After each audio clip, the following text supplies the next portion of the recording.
final year. And also we have our colleagues, our teaching faculty from our college and sister institutions, and some of parents have also joined with their students. So, sir, you are on in mute, I think. Yeah, all are BBA students. Yes, sir, all are BBA students. Okay, right, nice. So, good evening, everybody. Hi, Pramod.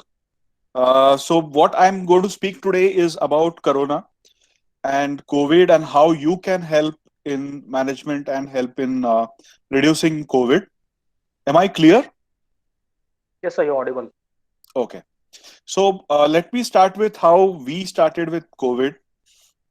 Around 1.5 years back, we were called by the district commissioner, and he said that COVID is coming. Right now, you have to start preparing, and now civil hospital will admit all the patients, but later you will have to take up the responsibility.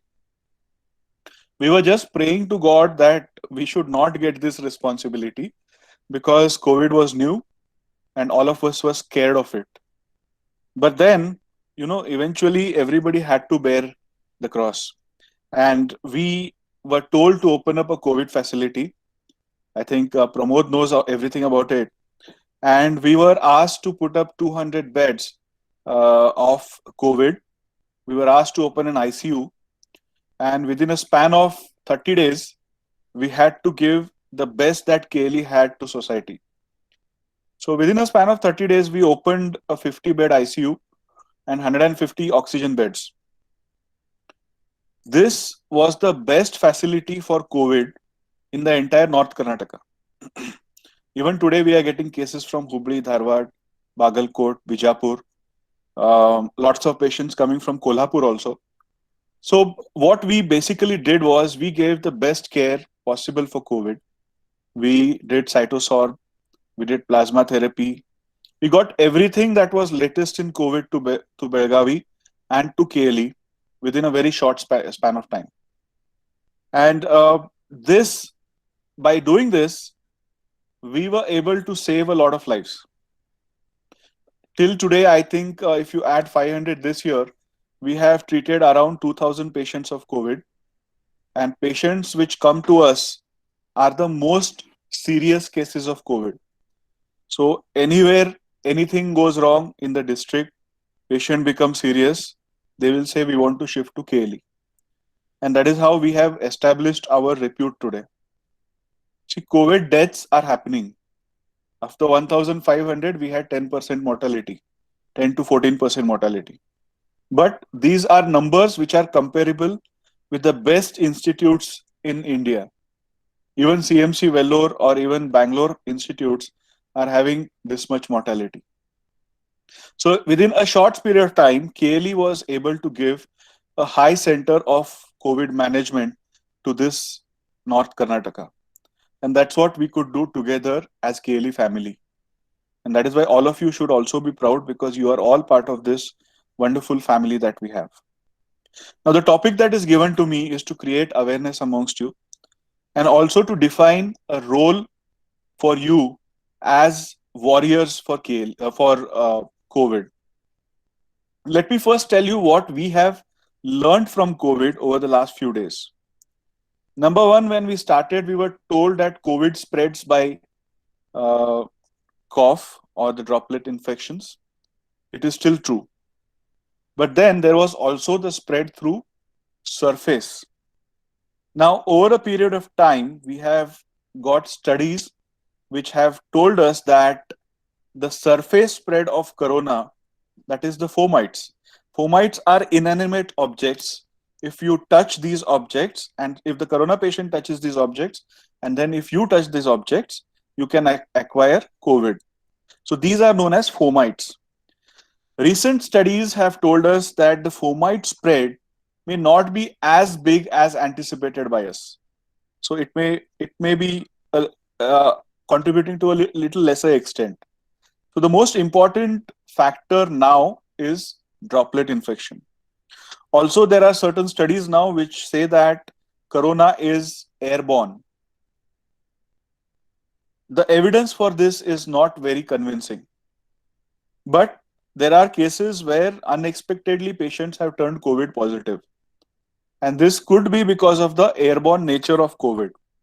But this is also dangerous because if it is airborne, it can spread for miles together. In the sense, from one patient to other and that patient to other. So if this is airborne, we are going to have a big problem. That is a new modality of spread that has been told to us. When it comes to the infection, initially we used to get patients who had just fever, cough, and difficulty in breathing. But over a period of time, we now know that the symptoms are varied. There are different types of symptoms that a patient is coming with. The classical cough, breathlessness, fever is no longer what the patient presents to us with. Nowadays, patients are presenting to us with very atypical manifestations. They present to us with conjunctivitis, which means that there is reddening of the eyes. They present to us only with sore throat. They present to us with irritation in the throat. They present to us with loose stools. See, last time these were not the symptoms of COVID, but this time these are also symptoms which could be that of COVID. So now you can imagine that there is absolutely no disease that COVID will not present as. Initially, we thought only fever, cough, but now everything comes where we have to suspect COVID. I am getting a lot of cases nowadays which only come with pain abdomen and loose stools. And yet, when I test them, I find that they are COVID positive. And over a period of time, they become breathless. There is lung involvement. The initial involvement is that of gastrointestinal tract, and then the lungs start getting involved. This is new in the symptomatology of COVID. So, COVID is evolving, and the symptoms also have evolved. See, this could be because of mutations that have happened. Now, let me first tell you what these mutations are. See, any virus or any organism has a inherent property that it will change its nature over time to adapt to its surrounding and to get a selective survival advantage. This is what mutation is. It is not only present in mutations are not present only in coronavirus. Every virus has this capacity for mutation. So what basically happens is that the virus changes a subset of its genetic phenotype or genotype, which will then manifest as a different phenotype. So once this genotype is presented, that means that there is a small change in the gene. The antibodies that are there, so whenever a body has infection, the body has a response. The defense of the body is known as antibodies. So these antibodies are produced against the virus.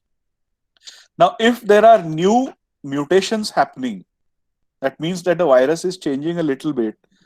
Sometimes these antibodies are not able to detect these new antigens, that is the new virus that are present. And so it is a free for all in for the virus in the body.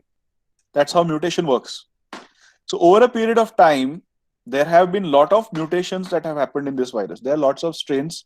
The most dangerous was initially South African strain, then the California strain. And then now we have the triple mutation that is there in Telangana in India. So these are dangerous mutations that have happened. And these mutations have changed the nature of the virus. Initially, virus presented with cough, fever. Initially, it only affected the elderly people, only the diabetics and the people who had comorbidities. It did not affect the pregnant ladies so severely. It did not affect the young so severely, and the symptoms were different. But now, with the onset of these mutations, we are getting new symptoms. This time, if you see, a lot of young people are getting affected. So, last time, people above 60, people who had diabetes, hypertension were the people who were presenting to us. But this time, I am seeing more and more youngsters present to us. And these youngsters are presenting with severe disease. Last time, the youngsters did not have severe disease. This time, it is the youngsters who are presenting severe disease, and it is the youngsters who are dying, which is a very difficult scenario for us. See, 28, 29 years old people are dying. This is probably because of the mutation. Also, this time we are seeing that a lot of pregnant women are affected. Last time, pregnant women were affected, but they did not have severe manifestations. This time, and I'm continuously in discussion with my colleagues in Delhi and other such metros. A lot of patients are all pregnant ladies are coming with COVID. A lot of them have premature abortions. A lot of them have fetal complications, and this is a very very sad part of COVID. So initially it destroyed our elderly generation. Now it is hurting our youngsters, and it is aiming to hurt our next generation also. That's how COVID is functioning today. But this time what we are also seeing that the patients are requiring high amount of oxygen, and most patients are requiring oxygen. So if you see out today, you see Pune, you see Bangalore, you see Belgaum also. What is hurting us most is the absence of ventilators and the absence of oxygen beds.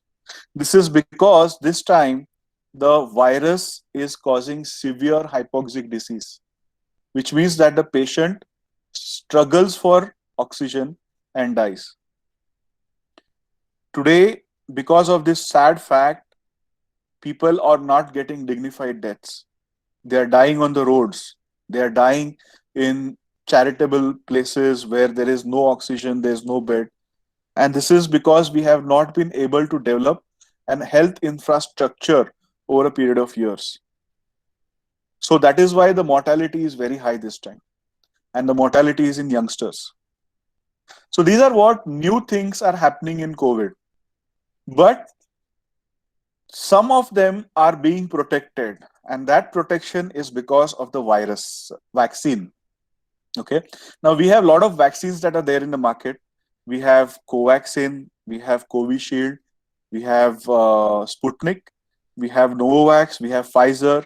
All these vaccines are basically protecting our bodies. So what we are basically doing is we are artificially putting a viral antigen, that is a COVID antigen that is there, into the human body.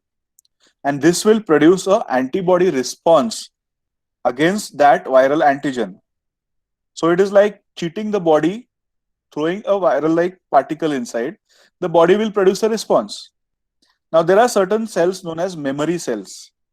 These memory cells will then store this antigenic property into its brain. And when the actual coronavirus enters the body, the patient, these antibodies will produce a response to it. And that is why COVID will not cause major damage. Now, what I am observing in my setup, or what we are observing throughout India, is that when patient is taking a vaccine, the 2 doses that we have mentioned, the patient may still have COVID, but certainly they have a mild disease when it comes to COVID. So if you vaccinate, at least you are protecting yourself from dying or a serious COVID infection. That is why it is absolutely necessary that most people who are elderly, diabetics, and most people who are even more than 18 years now, all of them have to be protected with the vaccine. Pregnant ladies should also receive the vaccine, and so should young mothers who are lactating.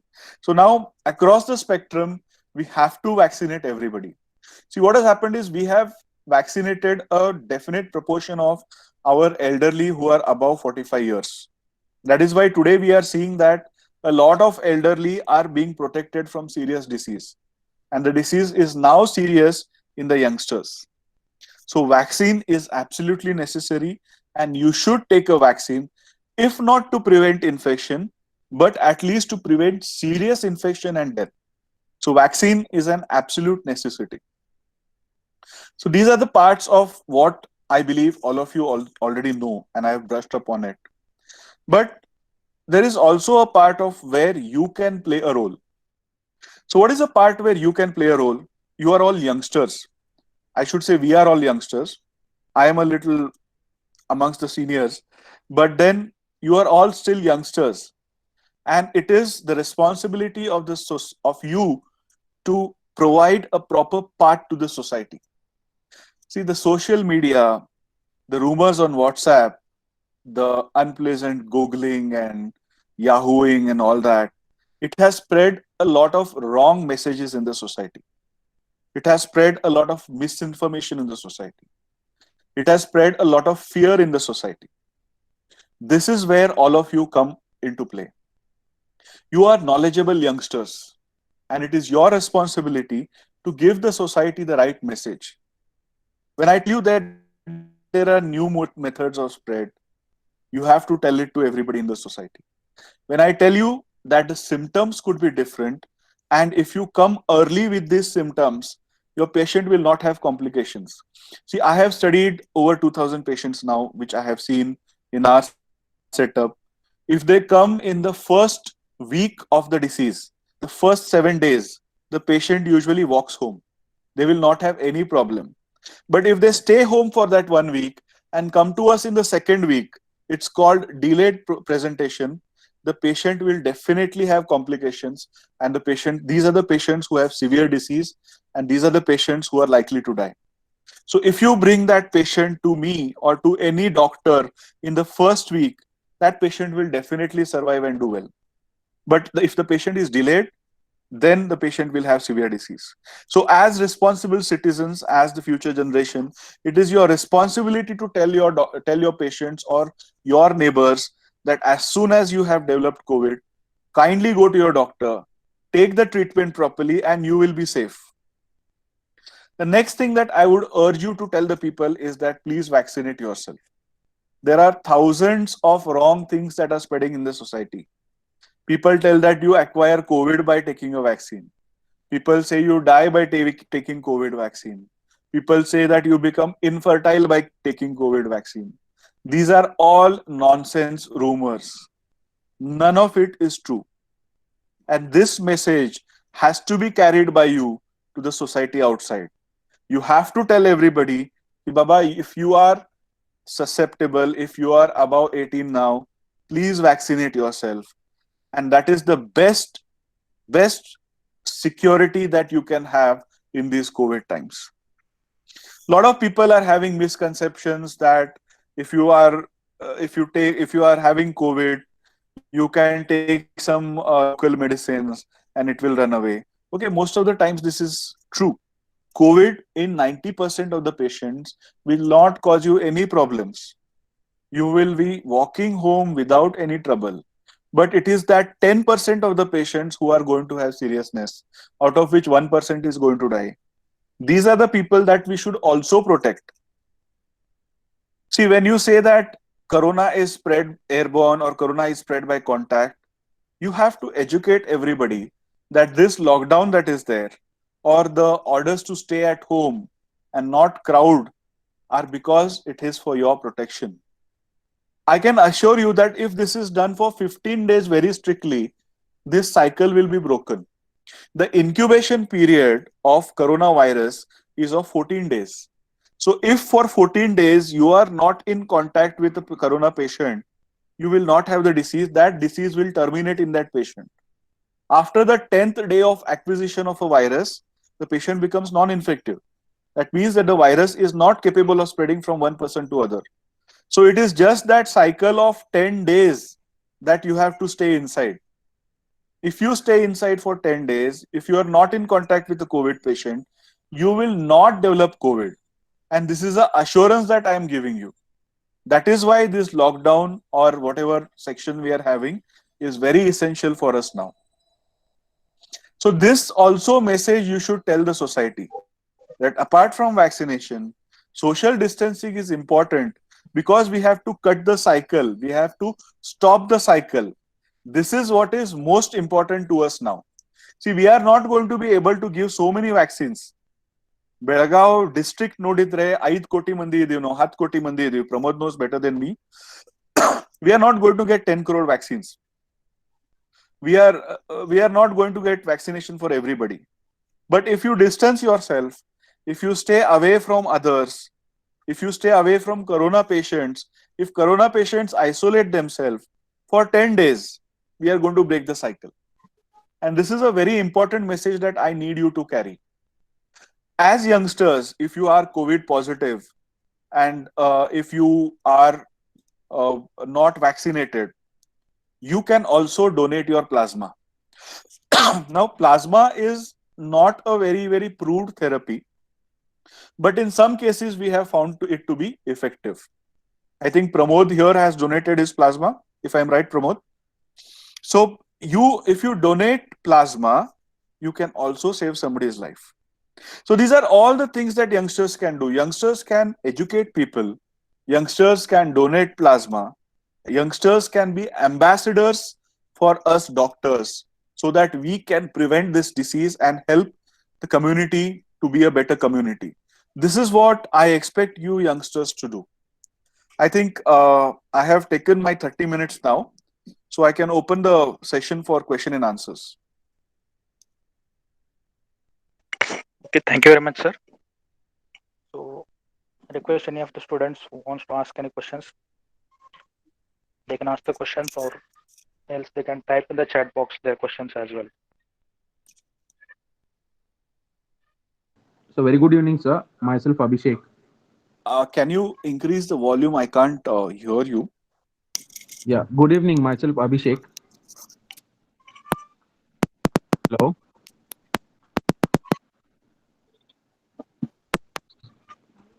Hello.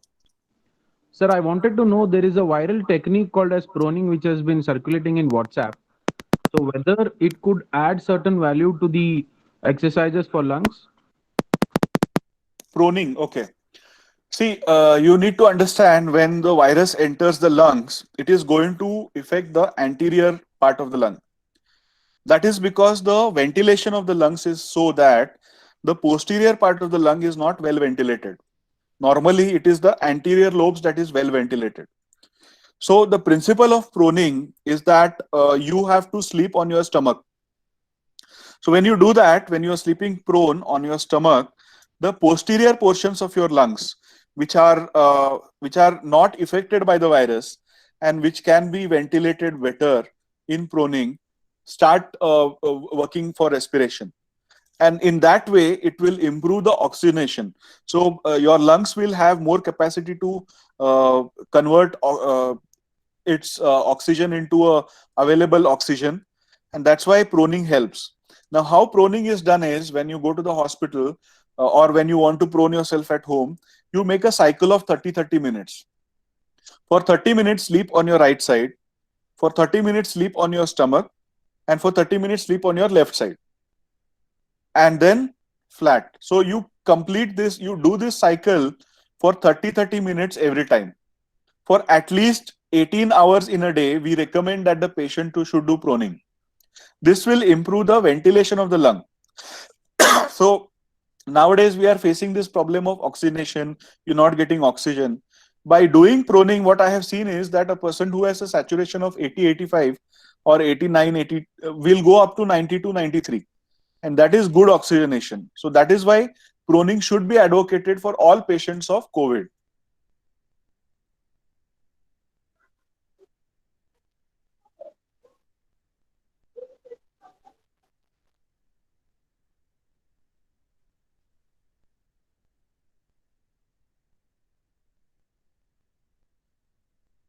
Hello? Yes, sir. Thank you. Yeah.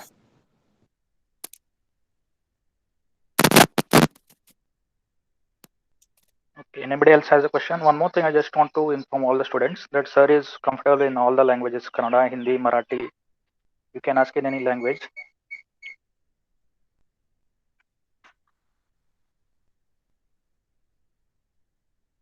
Sir, we have one Okay, I question. I will think just some read it Shweta out. has asked a question, Shweta, and she wants to know how do I know that it is, how do I know How do I know? that when it is safe for patients to discontinue home isolation? See, we have told them that a period of isolation is 14 days from the day of the first onset of symptoms. If you do not know the symptoms from the day of positive PCR, you have to calculate 14 days and the patient is safe. But now, with recent advances, we know that from the 10th day onwards, the patient is not capable of spreading the virus. So, if you are a working person from the 10th day, 11th day, it is okay. If you can take some rest, I would want you to take rest for at least 14 days, and after 14 days you can join back normally. You are not infective and you are fit to join. So 14 days should be an average.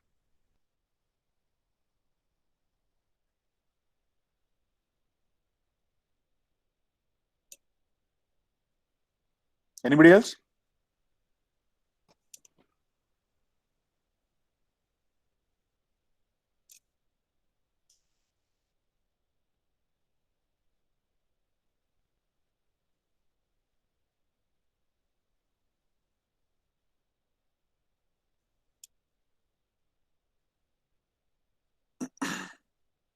Jaideep Patil says, what is the reason behind asymptomatic corona?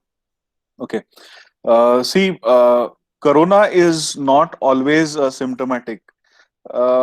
Actually, in most of the patient, it is not. And that is the reason for its spread. See, there is a genetic and constitutional makeup of everybody.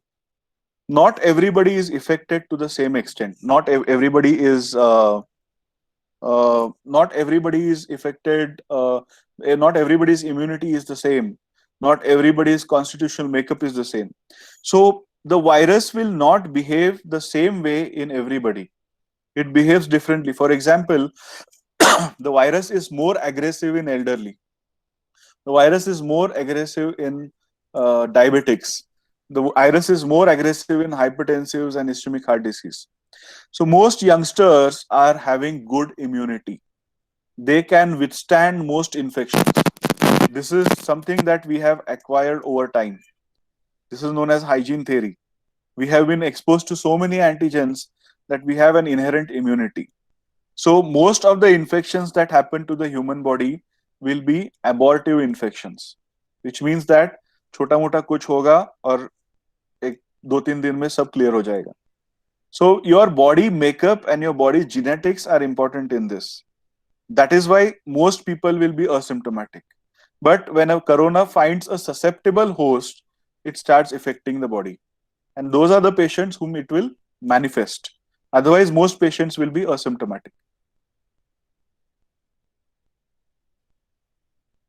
Is anybody else?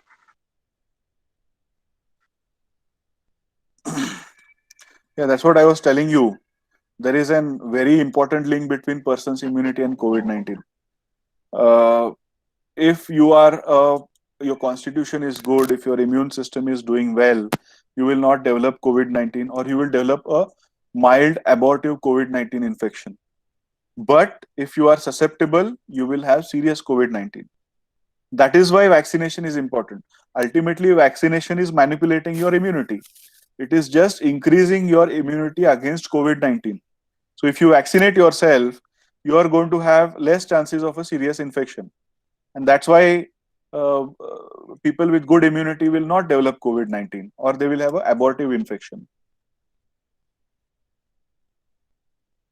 Black fungus is it is known as mucormycosis. Nothing new to us. Previously, we used to have diabetics who used to come to us with mucormycosis. But now what is happening is with this COVID drugs, we are giving immunosuppressants, which means that we are see, COVID has two parts. One is the virus kills the person. Second is the immune response or the inflammatory response. Now, how we are treating COVID is we are giving antivirals or we are giving drugs which will reduce the inflammation.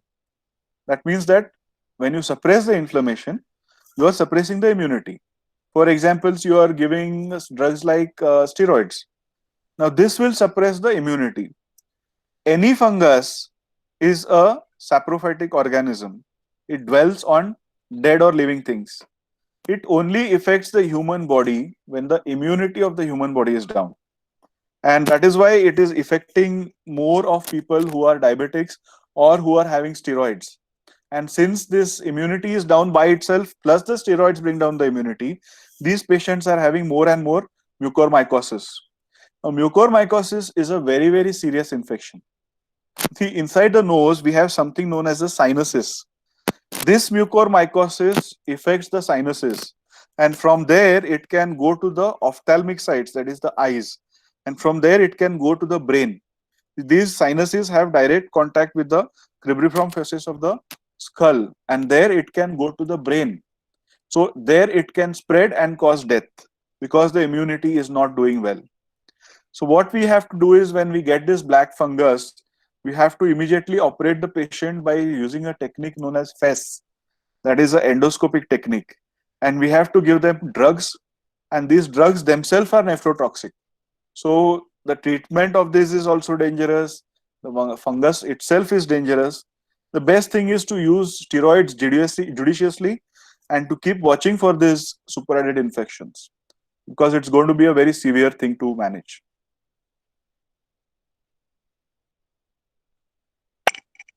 So I have one question. Yeah. Yeah, this care centers, which we find that community COVID care centers or some hospitals also have started COVID care centers. So what's the role of that in an infected person?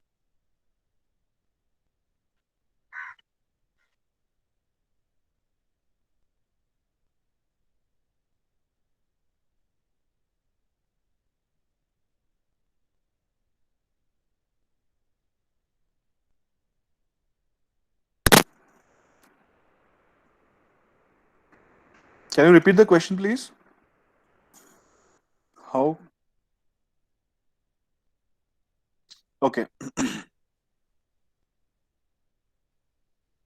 The first question is, how do I know the difference between two vaccines, that is Covaxin and Covishield? Covaxin is a dead vaccine. Covishield is a live vaccine. See, Covaxin, what we have done is, we are actually killing the coronavirus and inserting these dead coronavirus particles into the body.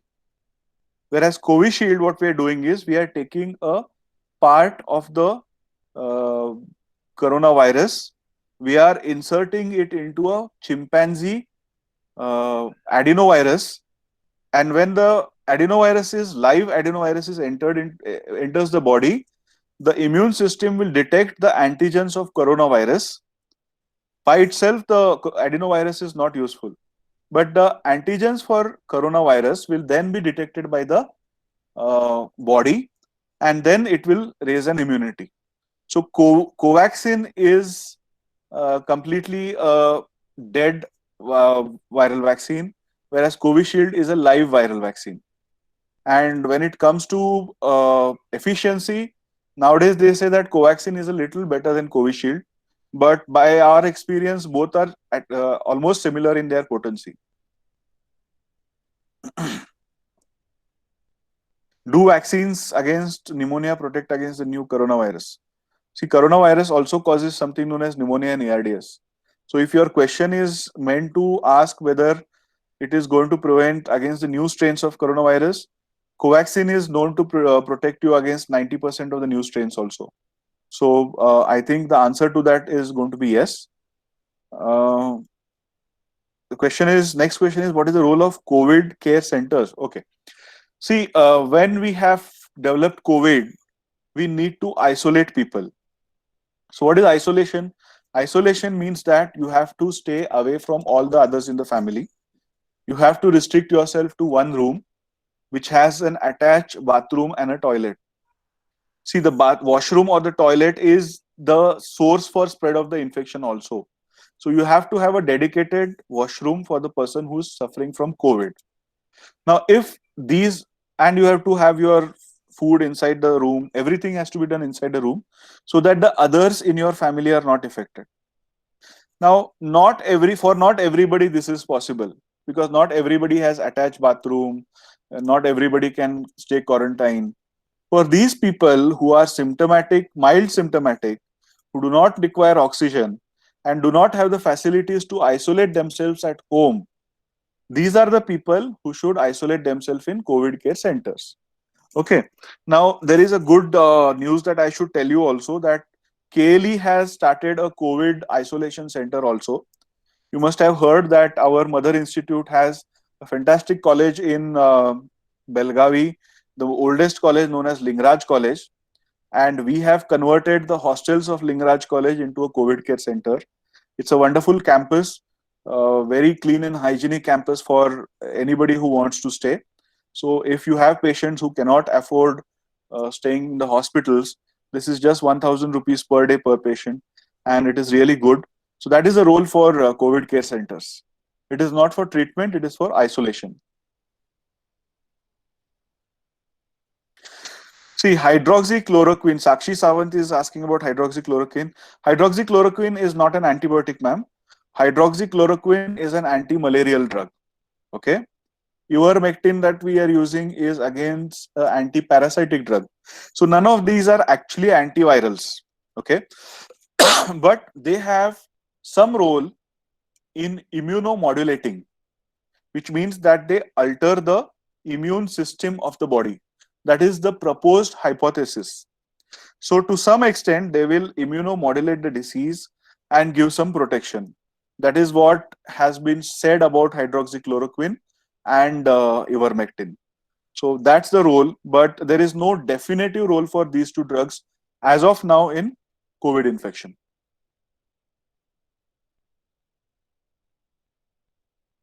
Pleasure. Yes, sir. Abhishek is asking how long the vaccine will have long-lasting effect on immunity. See, Abhishek, these vaccines have been developed only in the last 1 year. Up to now, 1 year has elapsed, and up to now we are immune. So at least 1 year is the answer. So as the years go on, 1 year, 2 year, we will come to know how long it lasts. But the present this thing is that it is lasting for at least 1 year. Okay, Ronak, if you have any questions, you can ask. Hello, sir. Yeah. So my name is Ronak and I'm a sixth semester student. So my question was that since vaccination has started, we know that a vaccinated person is affected by a mild fever. But we often hear if a vaccinated person is not infected by the fever, the antibody doesn't work properly. So how far is it true? If the vaccinated person is not affected by The COVID, fever, no, by the fever. Like a vaccinated person gets fever after he's vaccinated. yeah. See, you're talking about the adverse effects of vaccine. I have seen vaccinated people in our center, that is KLE, where I and Dr. Pramod are working. We have vaccinated over 5,000 people, and most of the times the fever is very mild. I mean, I have taken the vaccine. What usual symptoms are that on the second day you start developing pain in the site of vaccine.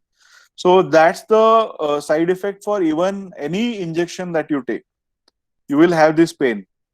The other thing that you are saying is fever after the vaccine. For 72 hours after the first day, you can have some fever, but this fever is usually mild and it will not affect the patient in any major way. So you don't have to worry about this fever. No, sir, sorry to interpret. She is asking. So Sure. actually, I wanted to ask that if a person is not infected by the fever, does it affect the functioning of the antibody? No. See, as I told you, the antibodies don't keep lasting in this thing. What happens is that it is stored in the memory cells. Only when the new virus comes, it starts producing on a major scale the antibodies. Okay. Now, even if these antibodies are there in your body, they are not going to cause any adverse effects, even if you don't get fever. So there are thousands of different types of antibodies that are there in your body. They are not going to cause any problem to you. I hope that is the right answer you're looking for. Yes, Sir, sir. Thank you. sorry to interpret. She is asking after vaccination, if I don't get a fever, will I After develop vaccination, if I antibodies or don't not? get fever, Will I develop antibodies or not? yeah, sure. I mean, it is not necessary that every person who gets vaccinated gets fever. That is Many what. people have no symptoms at all, Okay. but still you Okay, sir. develop antibodies. See, it has been Thank shown by trials that if you take one vaccine, you have fever or you don't have fever, 70% will have immunity. And if you take 2 doses of vaccine, 90% will be immune. So irrespective of whether you get fever or not get fever, you are still going to have antibodies.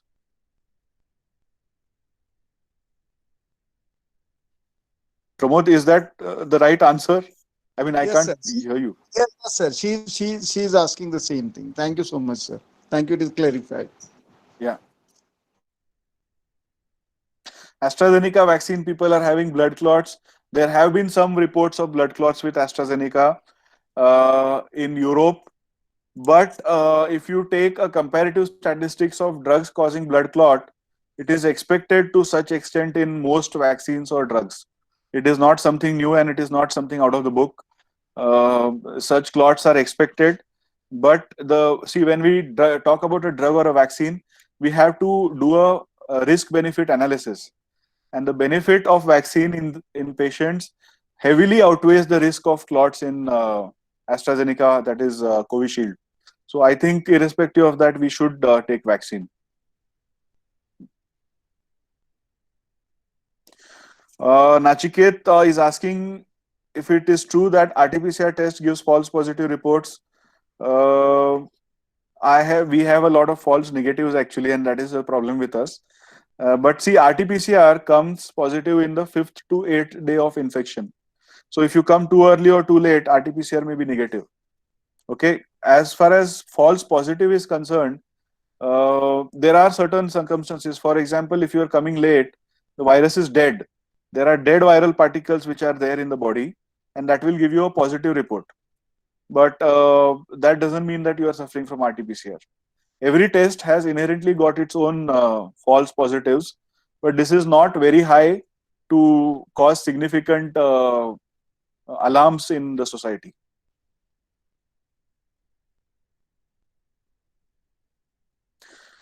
When a person has COVID, the immune system gets stronger.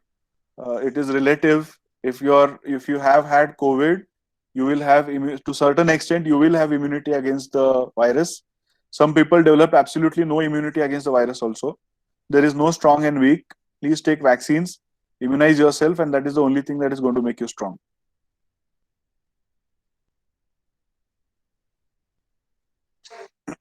Yeah.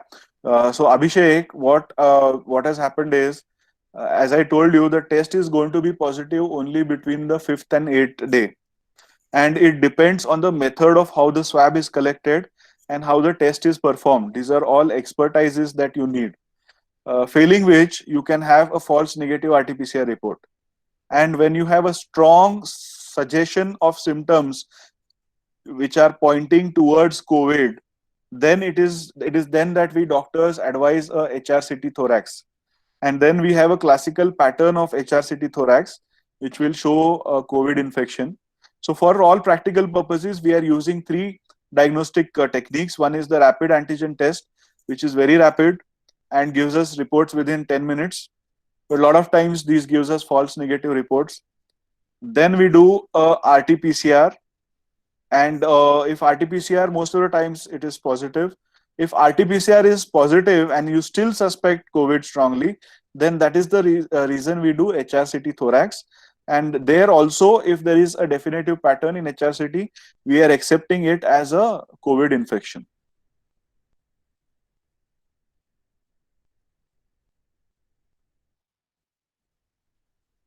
Yeah, that's what I said. See, the technique that is adopted for COVID vaccination, sorry, COVID, collecting the swab, the time when you are taking the swab, these are two very important things. So if this is not done properly, you are going to have negative reports even if you have a COVID infection. That is why doctors have to stick by their clinical acumen.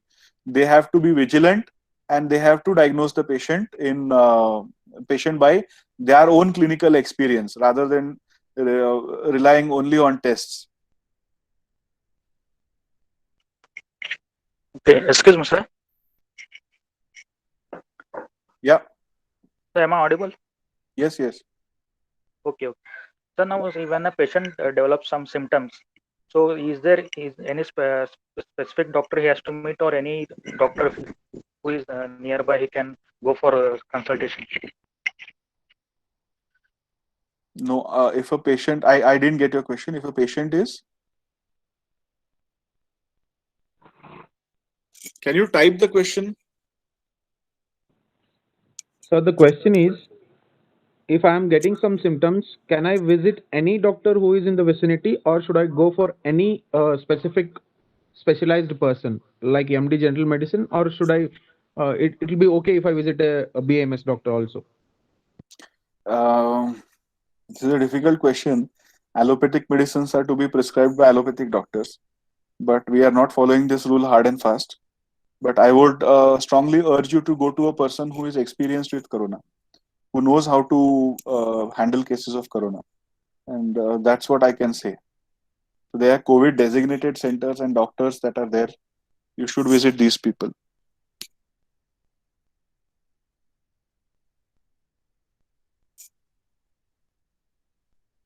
For donating plasma, we have to have a patient who has suffered from COVID 14 days after the first diagnosis.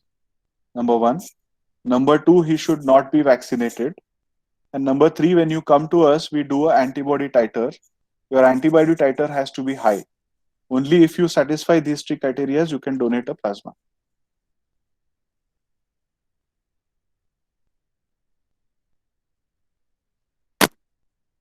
You should keep your. The question is, what are the measures and remedies that should a diabetic and BP patient take before and after vaccination? Just keep your sugars in control. Just keep your BP in control, and you can take the vaccine. There is nothing special you have to do.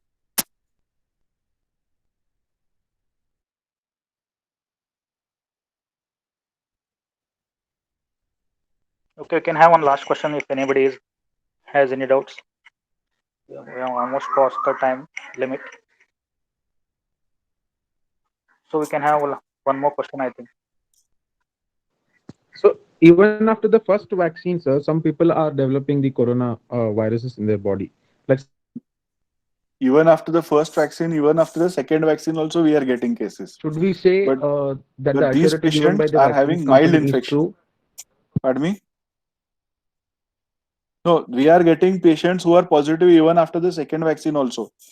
But you have to take the vaccine, and those who have taken the vaccine have very mild infection.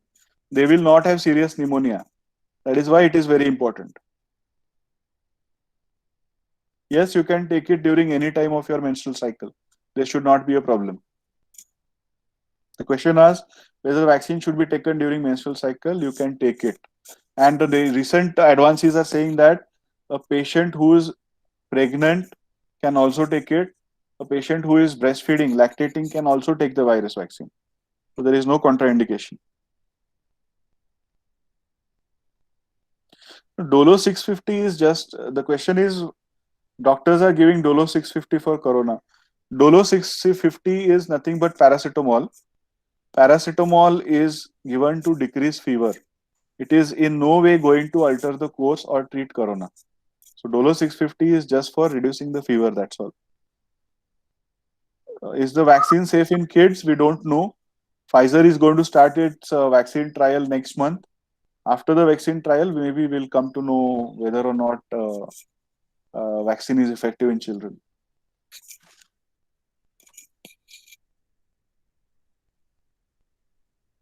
Recently, COVID discharge. Can she take JSB?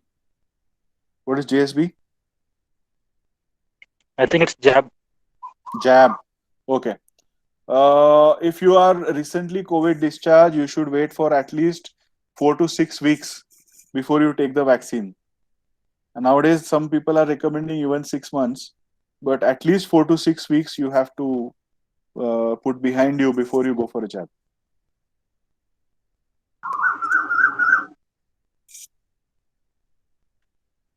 Okay.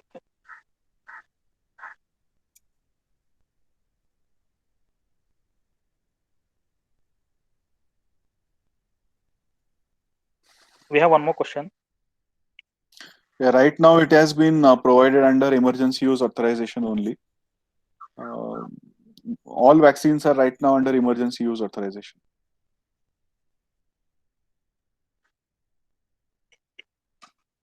Okay. Thank you very much, sir, for sparing time with us. You have given much insight to all of our students. So am I audible? Yeah, yeah.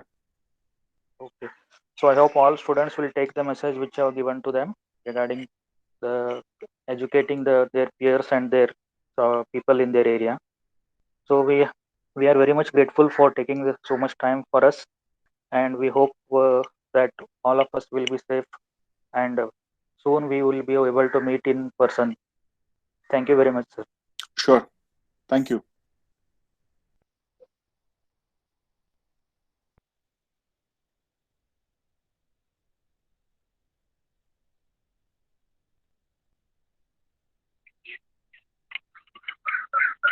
So concluding points, if you can, if you want to say something, you can. Okay.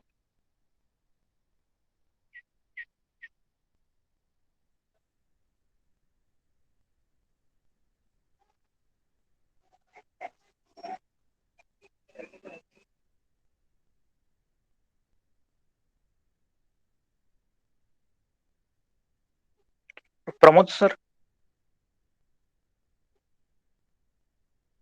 Pramod Solikar sir, am I audible to you?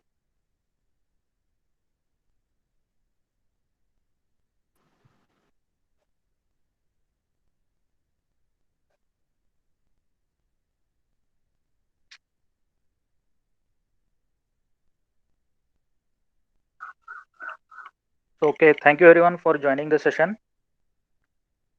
You can all leave the session.